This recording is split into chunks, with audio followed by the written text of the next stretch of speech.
Hello, everybody, and welcome to the World Changing Podcast. This is Jordan Rosario, and on today's episode, I have got a fantastic friend of mine, host of the Boston Balling Podcast.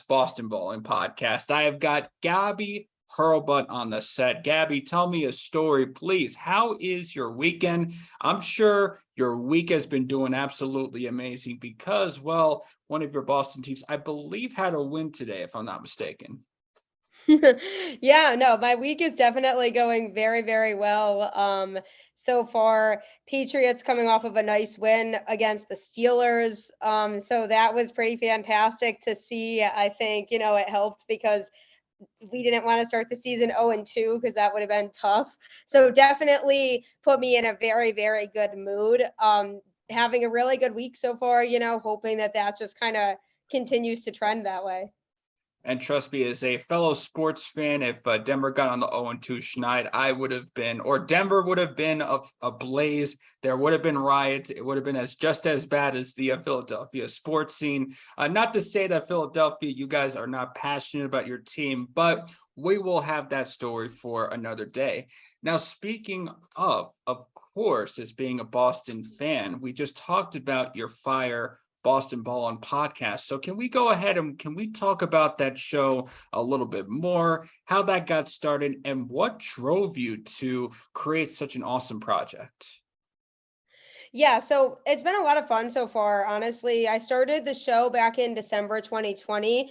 I was actually asked to be a guest on another podcast. My good friend Courtney Harden, shout out to him, asked me to be on his podcast to kind of talk about my experience working at ESPN. That was my first kind of job within the sports industry, kind of opened up a lot of doors for me. So when Courtney brought me on his show, I was able to talk about what I was doing at ESPN, how I got there. And I thought it was a lot of fun. And I was like, wow, I feel like doing a podcast is something I could do too, kind of start my own thing that's unique to me and my brand, and be able to establish something for myself. So then I kind of drew up the idea of Boston Balling because I was thinking about what's something that I could talk about all day, every day. And Boston sports was the answer to that question because those are my teams and that is what I love to talk about more than anything else in the world.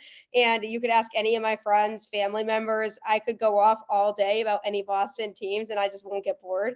And so I was like, well, that's perfect because if I need to fill, these time blocks of talking, I need to talk about something that actually interests me. So started Boston Balling. I started bringing on guests. So I bring a different guest on the show every week in which we kind of talk about what's going on in the Boston sports scene, people who are generally affiliated with Boston sports in some way, shape, or form. And it's a lot of fun because it's good to hear their perspectives, hear different people's thoughts and ideas on things going on in the Boston sports scene. So I've definitely really enjoyed being able to interact with a lot of different types of people through the podcast. And so I generally drop an episode once a week, typically on Tuesdays. And so it's a lot of fun. I do a little live stream and then kind of post the episode to all the other podcast platforms. People can tune in that way. So it's definitely been a lot of fun. And I just hope to continue to watch it grow and kind of see where it goes from here. And isn't that such a beautiful thing? Being able to talk about something nonstop. I mean, if we really wanted to, we could probably on our podcast spend 24 hours a day. We would have to have, I always akin this to, stage director with the little hook cane and, trying to yanking us out of the set. It's that contagious, what we do, what we love. And that's the thing. We bring joy, we bring passion, we bring energy to the shows. And as a podcaster out there that's wanting to get that first step in there, what would the joy, what would that passion be able to do for someone who's just starting out there? Do you believe that's the most important quality as a podcaster, or would you believe there's something else that you need? Yeah, I think the most important thing, and this is going to sound kind of generic, but I didn't realize how important it actually was at the time when I first started my podcast, is literally just being yourself. Because if you're yourself, first and foremost, people are going to really get a sense of your personality and how you are outside of your show. And so, even people who listen to my show, that follow me on social media will come to me and be like, "You seem like such a fun person to hang out with." Outside of a social media type of setting, and people really can get a sense of who I am as a person and my personality, and it creates kind of a more personable feel. And so if you're yourself and you're authentically you on your show, nobody's gonna fault you for that, and you're gonna realize you're in your element, because people who enjoy listening to you are gonna listen to you, and they're listening because they enjoy you as a person and what you bring to the table. So I'd say being yourself is the biggest thing. Being confident in what you're talking about is another thing I'd say, because you want to be able to pick topics that you feel comfortable talking about, that bring you joy, and you have a lot of knowledge about and passion about, because that's going to come through on your show. So if you're picking something that you could talk about, at a bar when you're out with friends, or at the dinner table, or just sitting on the couch watching TV, and you're, talking to somebody, anytime that you could go in and have a conversation about said topic, that's a good topic to have for a podcast. And so you want to really think about what that topic is for you.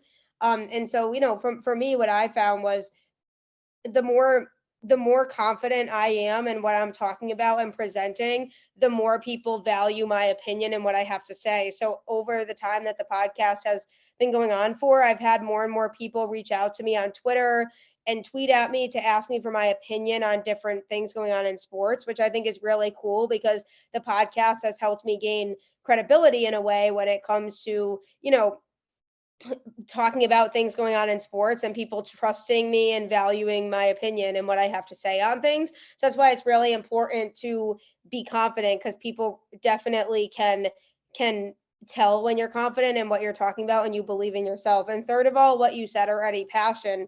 That's why you want to pick a topic that you're really passionate about when you do a podcast, because the more passionate you are about the topic, the more you'll be able to talk about, and the more enjoyable the show will be for you, and the more topics you'll easily be able to come up with to talk about on the show. So those are, I would say, are the three biggest things that has gotten me to the point I am, where Boston Balling has been able to be so successful.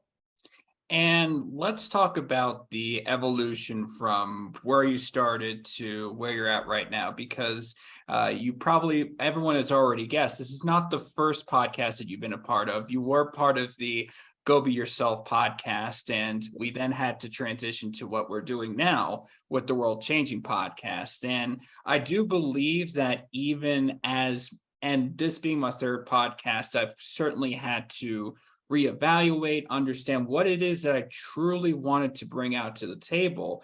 And even with all that being said, I would have gone through the same road, even if I knew at the time it wouldn't have been perfect, because staying in this particular energy of perfectionism and not wanting to see what you did first, go through that what I like to call struggle, and then coming out the other side and understanding now you have the confidence, as you pointed out. Now we have the credibility as to what it is that we're doing. So, talk about your evolution from where you started, where it is right now, and how that has impacted you in making the difference to what you bring to the table with the Boston Ball podcast right now. Yeah, that's a really good question. So when the show started, it was super small and not really a lot of people tuning in. The live streams were super small. It was mainly just my family and close friends, that I had told about the show when it started. Um, the guests were not as reputable, not as well known, because I was pretty brand new. Whereas now, the more guests that I've had, the more bigger names I'm able to mention to people when I reach out to ask them to be on the podcast. And I say, I had so and so on the show. So that's really cool for me. And I've been able to grow the following on the show tremendously since it started, across all the platforms that it's on. And it's really, really cool to see those metrics and just see how many people are constantly subscribing or constantly downloading the episodes, which definitely brings a lot of joy to me. And I'd say one of the biggest things with that is because of how hard I've worked to get the guests that I've gotten on the show and just how reputable those people are and how well known those people are.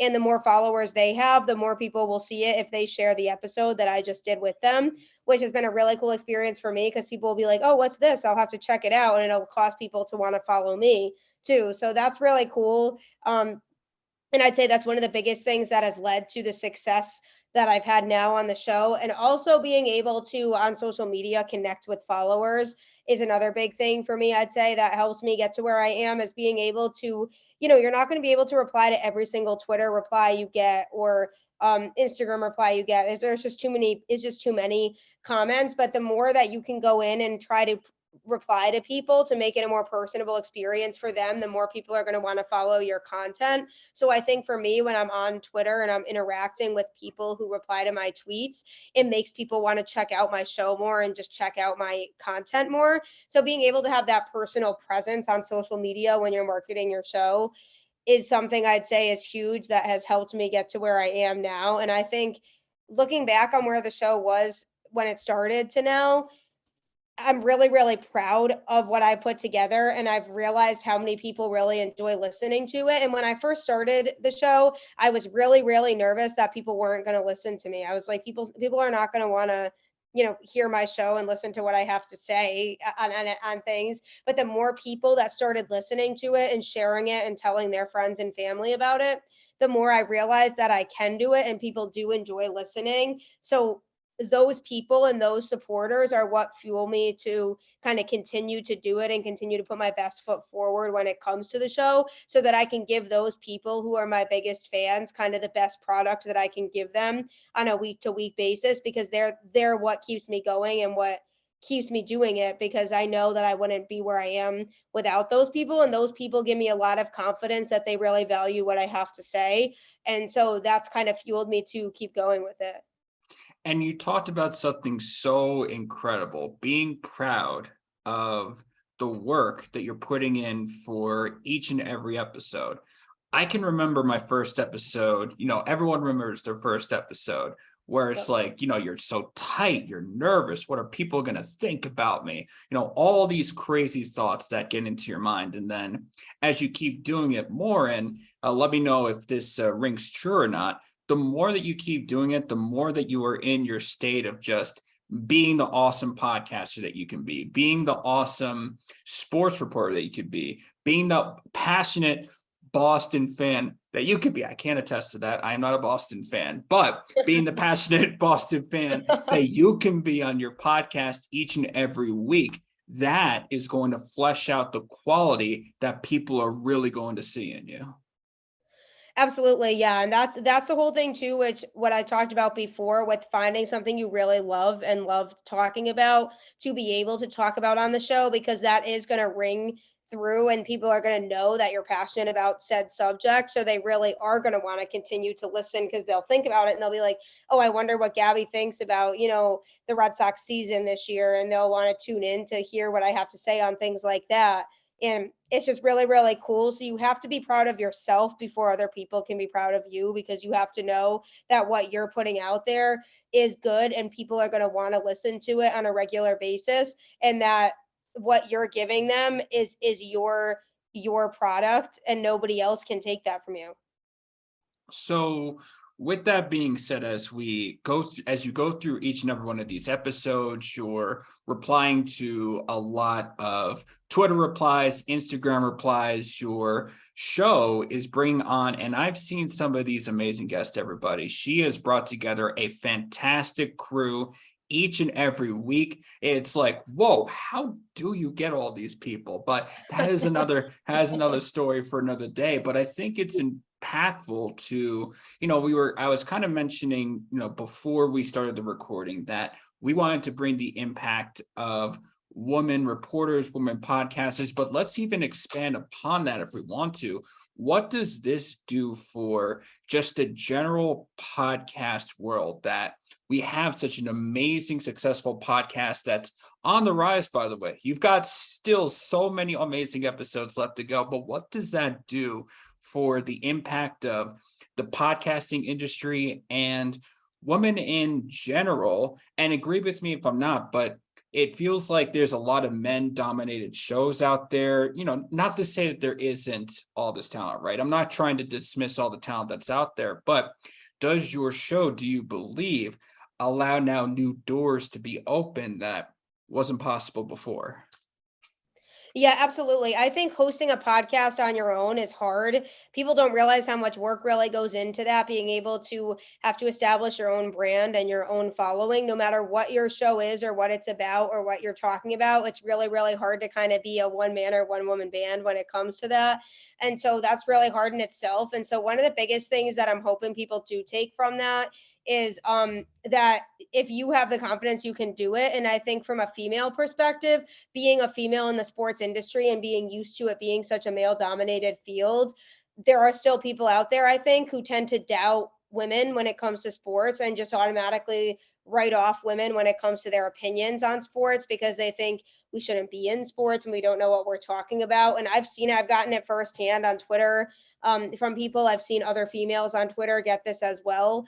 And so I think being able to have my own show and kind of be able to show people that I can develop my own brand and showcase my personality and my knowledge on different things. Hopefully, it leads to other women who might want to do the same thing to be like, wow, if she can do it, I can do it too. And I'm hoping that it kind of creates that mindset of anybody who's thinking about starting a show of any kind that you should definitely go for it and do it because everybody's different, so everybody's craft is going to be different and the way that they present their material is going to be different. And so there's obviously a lot of other Boston sports podcasts out there, but to me Boston Balling is different because I'm different from everybody else who hosts those shows. I have the get type of guests on mine that might everybody might not be able to have or does have on their show. And I think every show has its own unique stuff that makes that show what it is in that identity sense.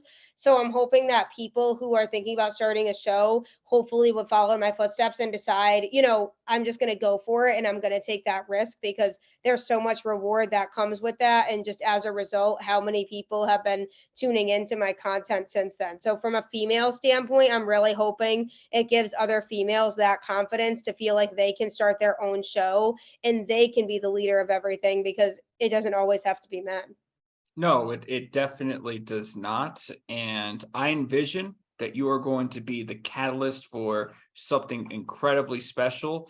As far as how that all comes to play, of course, we don't have crystal balls, we don't know, but it is certainly going to happen. And that belief, right? It's very important to have that belief as a podcaster, because with that belief, you can crush about any doubt that comes in your head. Yep, it's so true. And when you are a podcaster in general, people already know that you're putting yourself out there in a public setting, in a public way where people can tune into what you're saying. So being able to credit yourself for what you're doing is a really important part of the whole thing and remind yourself that there might be some haters out there that's always going to happen. You can't please everybody, but for those people there's so many more people who support you, and so being able to do it for those people is really what matters, and be able to continue to do what you're doing for those people who are going to be supportive no matter what. And I think being able to tell yourself that and remind yourself that you're doing something that not everybody would have the confidence to do is super important.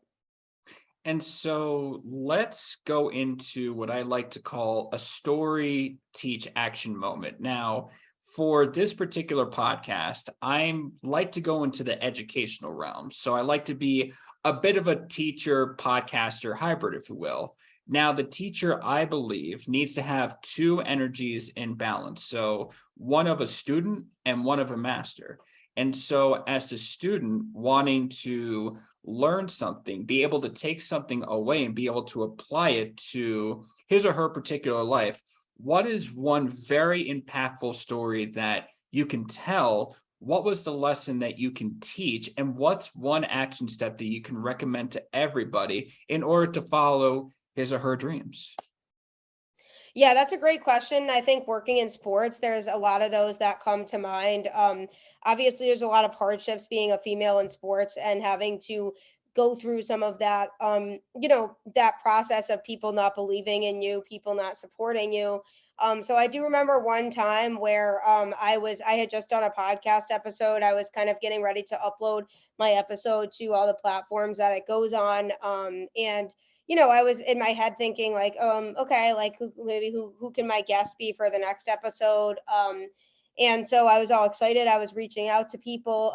And I remember I reached out to somebody who was a relatively bigger guest that I was going to have on the show. And this person, like, I was really excited. We would have had a lot to talk about.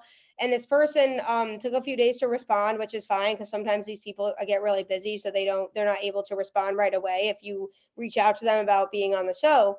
And so when the person did respond, it was kind of a very short response, more of like along the lines of like, like your show isn't credible enough for me to be on, like um saying things like, I don't know how much you actually know about the topic, like how familiar you actually are with the topic. And I was kind of taken aback by it because I've never had a guest really say something like that to me before.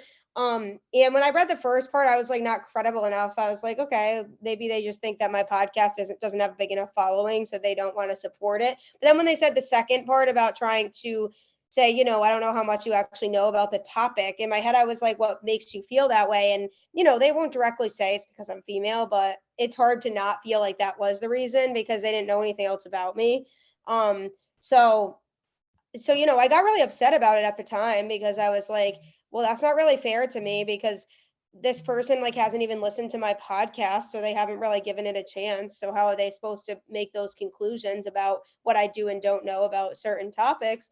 And it was bothering me for a while to the point where I kind of thought about like just not doing the show anymore because I was like, well, if people are going to be like that and aren't going to be willing to give it a shot and come on and have a good conversation with me because they're really experienced and successful in the industry, then what's the point of doing it? So I got really, really upset by it. And then like, I after a while, like I realized like it's just not worth quitting the show because of something like that, because I realized like how many successful guests I'd have had before that on the show. And I realized there were so many good people that I had on that had good conversations with me. There were so many people that were replying to my episodes on social media or on YouTube saying like, really well done, like you definitely know your stuff, this is a great show.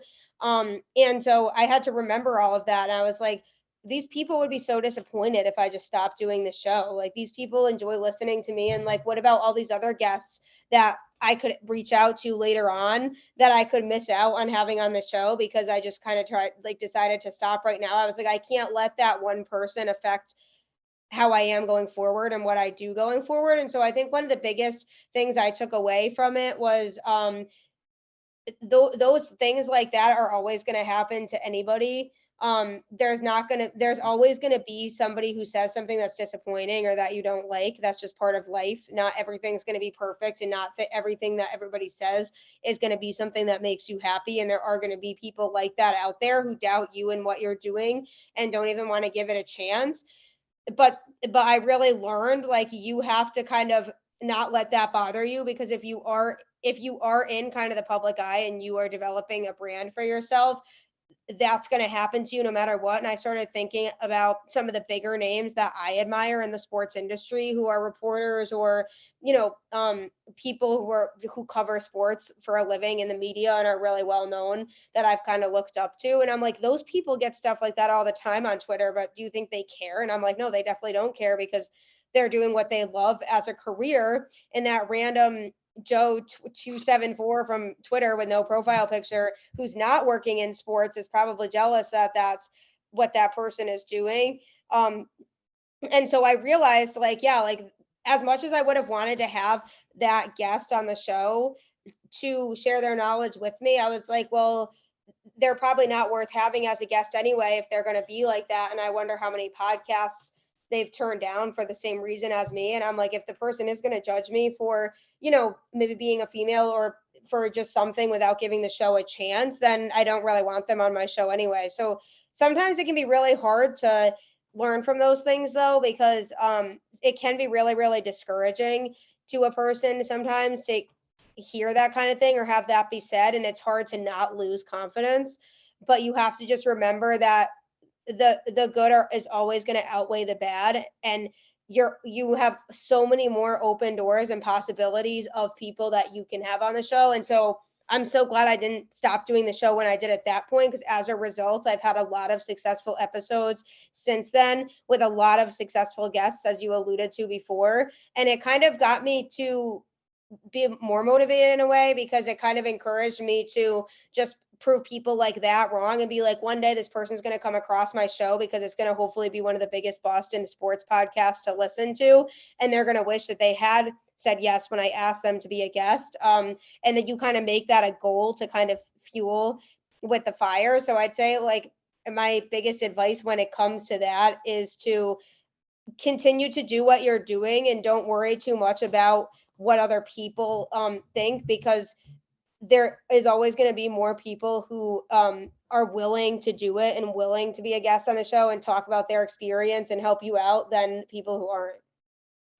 I think that's so incredible what you said, because you're absolutely right. As much fans, as many lovers of our shows, and by the way, thank God that you didn't stop. Otherwise, I couldn't have you on the show. And that right there would have been a absolutely detrimental value if you weren't here. More to the point, the bigger point. If we think about it through our own particular shows, and I know what I cover is a very, what I like to call heavy topic, forex trading. And of course, if you see my day by day journey of teaching it, it's a very uncomfortable topic to be the guy with the target on his back. And with that being said, there are going to be people that love what I do. And there are people, or there are going to be comments that I refer to as dipshit comments. And that's not for me. I take that from my fellow marketer mentor, Dean Graziosi. He's always, he refers it as those particular comments. But if we really think about it, because again, it's very easy for me understanding that this is the third particular podcast. It would have been easy for me to say, okay, I'm done with Go Be Yourself. That was the second time that particular podcast didn't work. I could have hung up the hat and I would have been done. However, as you have said, what about the potential for our shows to blow up? What about the potential for our own selves to be a doorway for so many people who may have the ideas that we're both wanting to share, but they don't have anyone as a role model in order to fall back on? It's like, oh, this particular person quit on themselves, so what makes me different? And so I'm glad that even through all of this, both of us have been able to move forward, build our paths the way that really, and call this woo-woo if you want, but the universe has deemed it so.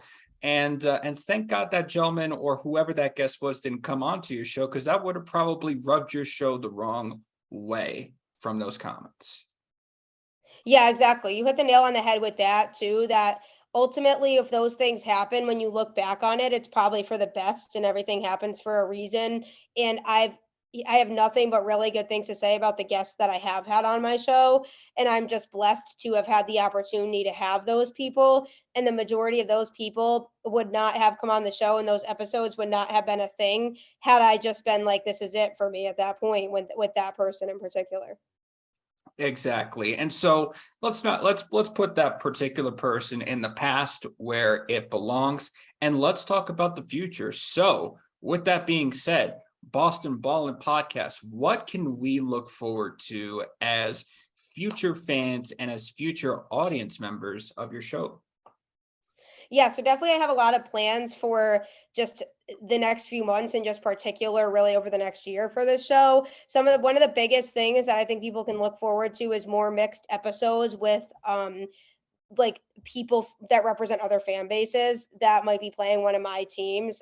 More mixed episodes of me reaching out to reputable guests that are from those that are from that other side of maybe a rivalry or something like that. So I'm going to be spicing up Boston Balling at a little bit, to the point where it's still going to involve all my teams, because we'll be talking about teams that are playing my teams, but getting that more of that other perspective of the other side of that rivalry or whatever that matchup may be, is definitely something to look at, keep in mind more of, because I have a lot of big plans when it comes to that for the show kind of in the next few months. So that's definitely one of the biggest immediate changes to look forward to for people, kind of creating more of like a attraction from other fan bases to come to listen to the show. And also just the caliber of guests. I mean, the caliber of guests just continues to get bigger and bigger. And I hope to continue to have a trend in that direction, where it just continues to be names that people love to um listen to or watch on a regular basis, whatever their role may be, and be able to look at it and be like, wow, I'm so excited to hear that person interact with Gabby. So definitely going to continue to step up the caliber of guests that I'm having on the show throughout the amount of time that the show is still continuing to go on. So definitely those are some big things that are coming for Boston Balling. I'm really excited for it, because I think it's going to be huge for me, and just for just kind of what I'm trying to build here with this show.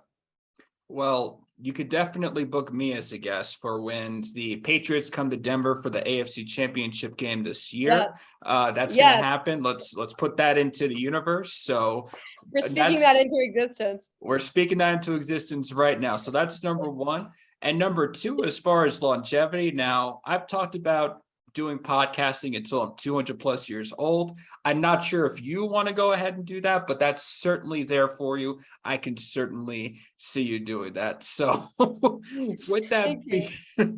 be with that I being absolutely, absolutely. And it's well deserved, for someone who has taken this road and has gone from, being from ESPN to doing this individual brand on your own. Now, just as a quick question to that. So when you were first starting up your brand, because I really want people to see the perspective of really doing things on your own. After ESPN, you came to Boston Balling. Was there anyone from that network that, and again, we don't want to disparage anybody. That's not what this question is about. But did you have anybody from ESPN doing a support, watching your show, or was it really you just generated the base on your own? I did generate it all on my own. Some of the people I worked with at ESPN loved that I was starting a podcast, and definitely decided to start tuning in kind of as I created the foundation for Boston Balling and really what it was going to be. And they just wanted to see what my show was about. I have had a couple ESPN guests on the show. So that's been good too. But it really was all me kind of creating that foundation. And they have definitely been really supportive when it comes to watching the show or listening on whatever platform it is that they're showing support on, which I really do appreciate. And that's beautiful. That's a beautiful lesson right there. No matter what organization that you may be a part of, if you are going to do this and understand that you are doing it alone, you have the skills, you have the blueprint right here, right in front of me, of how to do it by yourself and blast it off into outer space, take off, and have an amazing podcast like you have currently, has been, and will continue to be for the foreseeable future. Gabby Hurlbut, everybody. Gabby, thank you so much for being on the show. I know you have an exciting episode later tonight, even though this will be released on Saturday. You have an amazing episode tonight, Tuesday night. Where can the people tune into the live streams that are going to be taking place in the future? And where can we follow you on social media? Yeah, so I'm everywhere. Twitter, you can find me at Gabby Hurlbut 10. Boston Balling also has a Twitter page as well, which is also at Boston Balling. And then Instagram, I am also on that at Gabby_Hurlbut 10. Boston_Balling_podcast is the Boston Balling Instagram page. So I share a lot of the episodes to that as well. There's a Boston Balling Facebook page in which I drop a live stream every time I have a new episode. If people want to watch it live, they can watch it through the Boston Balling Facebook page. They can also subscribe to the show on YouTube. There is a Boston Balling YouTube channel, as well as on Spotify, Apple Podcasts, or any other podcast platform that you may have on your phone. People can follow it that way as well. And my personal Facebook is also out there as Gabby Elizabeth. So I am everywhere. Boston Balling is also everywhere where you can find me. You can find Boston Balling because it's all attached to the same pages. So yeah, I definitely appreciate the support from people. And we got that amazing episode, if I remember correctly, coming up in a couple of hours. So I must let you go so you can get ready for it and bring that star-studded, amazing self that you always bring day in and day out. For my friend Gabby Hurlbut, this has been Jordan Rosario of the World Changing Podcast. Be blessed, be yourself, and be the person that you desire and that you are destined to be. Great night, everybody.